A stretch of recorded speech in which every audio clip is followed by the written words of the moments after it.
Hi, welcome to my channel. My name is Joy. I'm an energy healer, spiritual advisor, and life coach. My passion is to raise people's vibration for holistic freedom lifestyle. Today we have a special guest, actually two. It's Misty and Jeremiah joining us to talk about the twin flames awakening journey from drug addiction. So let's welcome Misty and Jeremiah. Hi. Hi. Hi, how are you? Good, good. Thank you for joining me. And I think I get to know Misty from my Facebook groups, right? Oh, So, I yes, I think you joined my group from last year, right? So, Yes, how did you get to know me? Did you remember? Because I have so many people, yes. sometimes I get I lost got track. to know you through the Fifth Dimension, lots of spiritual groups, and I just started following you because you actually helped me through my awakening in the past 3 years, and thank you for that.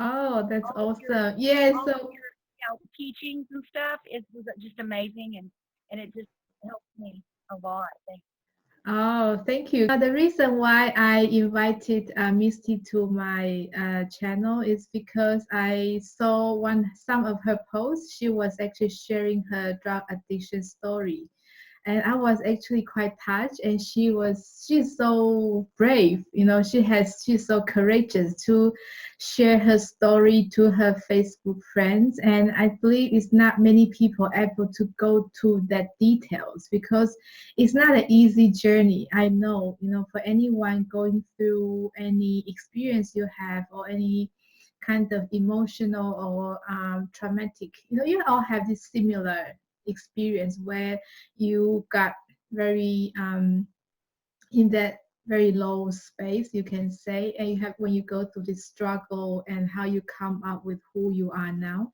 So today we really like to know the story from Misty and Jeremiah.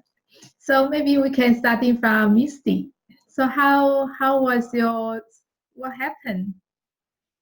Well, when I mean, I was I started my drug addiction when I was like 27. I was kind of late with it, but I was drinking at a very young age. But yeah, I was abused by a man for a long time. They ended up taking my daughter from me, and the CPS did, and I got her back, but they kept messing with me, and I kept taking him back. It was very abusive, and I put that in my testimony on my Facebook. But yeah, so I just they took her again, and I didn't get her back this time. They took her for 7 years from me, and I just went straight to drugs. I wanted to be numb. I lost my part of my soul. She's my everything still, and I see her now. She's 20, and she has a little boy, my grandson. And but anyway, I went through a drug addiction. Yes, I went through a drug addiction, and I hit rock bottom so many times, and I just for 13 years I was just gone. I was gone for way too long, and shoot. And so yeah, I met him at an AA meeting. I eventually got sick and tired of the drug addiction, but I did so many crazy things. I mean, I can go into detail, but in a nutshell, it was bad. I was I have a hole in my nose up here from snorting pills all the time. I've done a lot of damage to myself. But then I went through a spiritual awakening, and when me and my husband split up, it I had a complete untreated mental breakdown. I started my spiritual awakening in 2012. I started noticing things that was different. I felt like I was in a movie, like all these synchronicities and all these things were in my head. I thought I was going crazy. I thought, well, I've done did it. The meth has already messed my head up like nobody's business. So I lost a friend who died in my arms, and the other friend was two blue faces on the floor, which really caused me to go sober. I was like, I'm not going to do this no more. I really wanted to get clean this time. So I did. And now I'm just trying to give back and peer support. And I mean, I've went through a lot, and it's only made me stronger, and it's made me who I am. I have my tools in the spiritual awakening. I know my purpose now, and that's to help and help them navigate through their addictions and be a motivational speaker, someone like you, mentor. And Jeremiah's the same way. He went through probably more because of the game. I don't know. Here, you want to speak again? Yeah, maybe Jeremiah can tell us a bit about your story. Okay, well, I kind of, I'm not, I'm from a city area. We got like city and urban area. So I'm from Baltimore originally. I moved here about 3 months ago. I kind of I got in the streets early at 13. My father was a bookie. He ran gambling things, and we started selling cocaine together at a young age.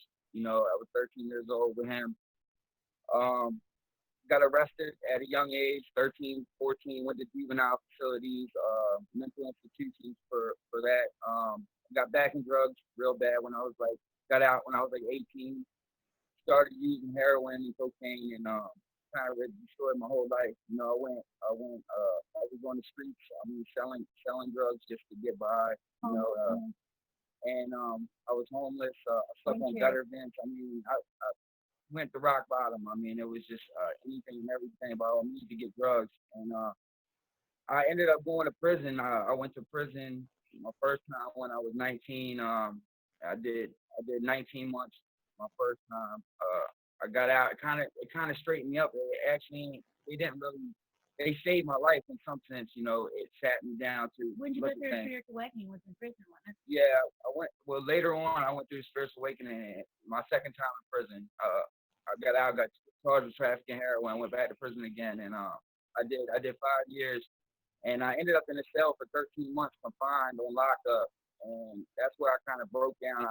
I had to stay in the cell 23 hours a day, come out every 2 days for a 15-minute shower. So I kind of had to learn myself, and the first month or two, I broke down. I wanted to kill myself. I tried to commit suicide. Uh, I went through that whole breakdown, and I finally, after like about a month and a half, I started realizing like, why can't I deal with myself? Why can't I sit in myself and deal with just me? And I kind of woke me up right there. Like I was like, wow, like I'm talking to myself, but why can't I just sit here alone and be comfortable? So it took me into a kind of like a meditation process in my mind. I started learning myself, and you know, just trying to learn different things. I became very like creative and started doing things in the cell just to get my mind right.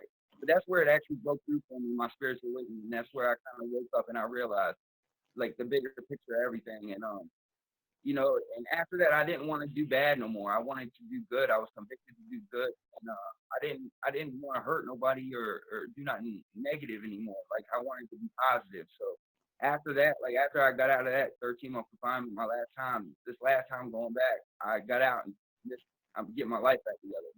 And I've only been doing everything I can positive. Trying to spread the message to people. About being clean and Yeah. how positive life can be and it's been a long process though. It's a journey every day, and I like to go out and talk to people. I feel good blessing people with some information that might can help them, get through. So Give back. and that's what I'm doing. Get involved in churches now too. I get involved with a lot of churches, and try to go out and do charity work. Just things like that that helps my soul. It helps me grow spiritually, Yes. and that's helping me grow on my journey. And with the how we met, it's very crazy because I was down there at the AA meeting. He pulls up on a bicycle and he was in a rehabilitation center for drugs. Well, that's how we met, really. And then he gets out, moves in with me, but we talked for a month, 12 hours at a time. We sat in the room and talked nothing but spirituality. Once I knew he was spiritual, I said, that's my man. We were drawn to each other. We're from different states. It was just kind of like, wow, there's just something. We've even split up, but he always came back to me. So it's just kind of like, we've been through a lot and we don't want pity for nothing because this is our purpose is to help others. Just like him, I was in and out of jail, juvenile detention, foster homes. I got sent off when I was 12 years old. I fought. I was a habitual runaway. I would run away, steal cars, whatever I had to do to get away from people. So, and the drugs really screwed it up, but it really broke me up. And so we're trying to work together, uh, you know, to give back to the universe, to give back to the people, because we took so much in the drug addiction. So Yes. now that we're away, there's no going back. Yes, I because love what it. you guys are amazing. What you've been through is really not an easy journey, and both of you sort of came out of it and become this awakened soul and trying to help people. So maybe we can know a little bit more about you both as a twin flame. How do you recognize each other, and how was the journey Uh, as a twin flame for you two? yeah, oh, Yeah, we've been through a lot with each other already. Like we kind of mirror the negative in each other a lot. So kind of we're just alike. we get into a lot of arguments behind mirroring each other. Like the things that she does, I see, and it's like, okay, I used to do that, but that's something that I didn't like that I did, you know. So I'll keep her on it. Like so, we're always battling back and forth. Because we are twin flames. Like we look at each other and we butt heads sometimes because we're just alike. Like I'm like, no, no, no, no, no. I see me and you, and it's like a mirror image, but as a male. The eyes, I look at the eyes, and I'm like, wow. We both have the blue and green sunburst eyes. They're the exact same. I said, if I was a man, I would want to look like you.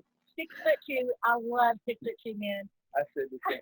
If I was a girl, my attitude and my her personality traits is how I would be if I was. You know what I mean? Yes. We see that in each other. Style.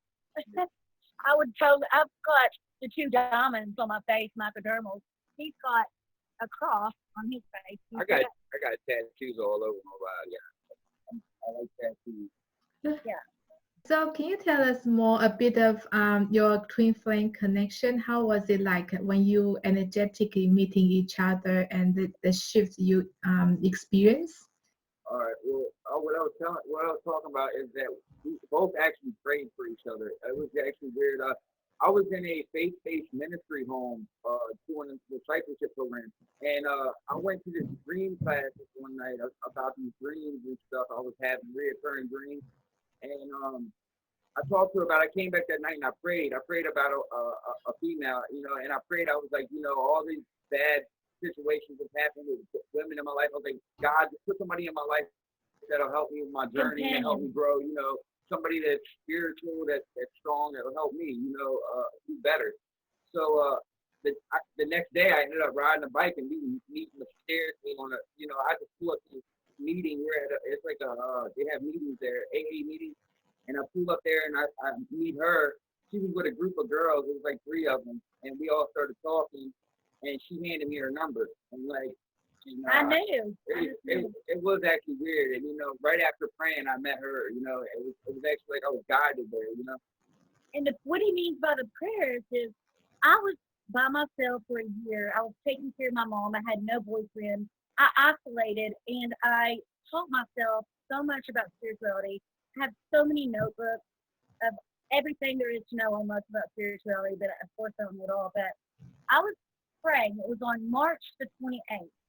Okay, I prayed, God, I'm ready. I was taking care of my mommy. She's better now. When she was real sick, I posted about that. And she got well. I got her well because I used to be a nurse for about 12 years. And then told me I had MS, which I'm cured of that now. I'm cured myself of that. Multiple sclerosis. It doesn't really bother me anymore because mentally we can cure ourselves.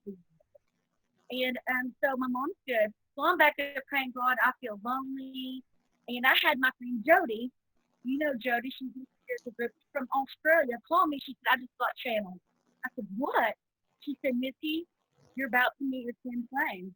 I said, no way. She said, you know I'm always right. She said, I called me out of the blue. I said, well, last night I prayed for a companion. God, please, higher self, please, universe, send me a companion. I want to be with someone now. And then she told me about that.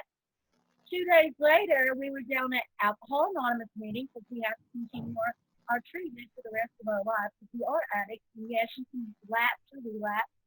We're trying to peer support you, about that.